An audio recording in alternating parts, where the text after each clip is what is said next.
The Cool School Tour is intended to reach 75 primary schools and 23 or more secondary schools across the island, with the youth advocates of the Heart and Stroke Foundation's Childhood Obesity Prevention Coalition leading the charge.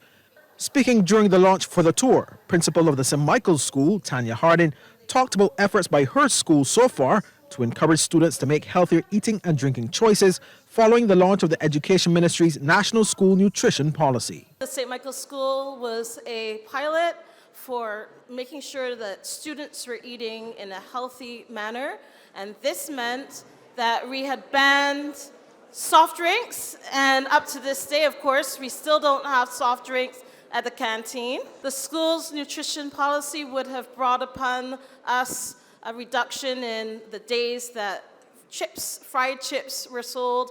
I know a lot of you had difficulty with this. I did remind your parents at the beginning of this academic year that being a pilot school, they should encourage you to eat well.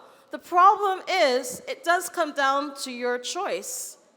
At home, your parents control what you eat.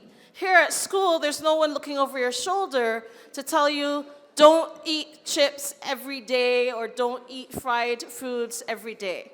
That's why sessions like today are important. And youth advocate with the Childhood Obesity Prevention Coalition, Matron Robinson, says 1 in 3 children in Barbados is considered obese or overweight, while 8 in 10 premature deaths in the adult population are caused by NCDs. You may have heard of the National School Nutrition Policy, or maybe you haven't, but I know that you've seen changes happening with your school's food environment.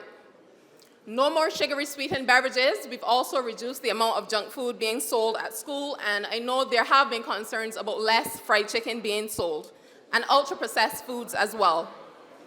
These are all as a result of the National School Nutrition Policy.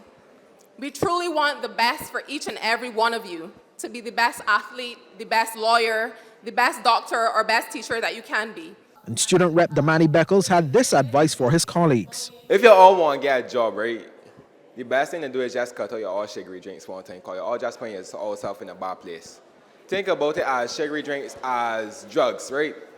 Sugar is a drug, technically, right? So if you use too much of it, you're going to get addicted, then you're going to catch an NCD.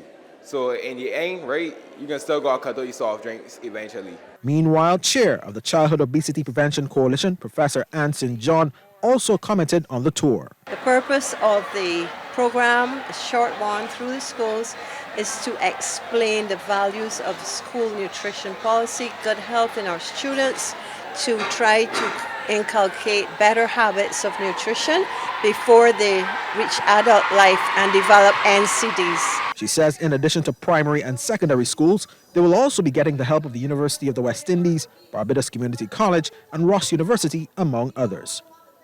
Ryan Broome, CBC News.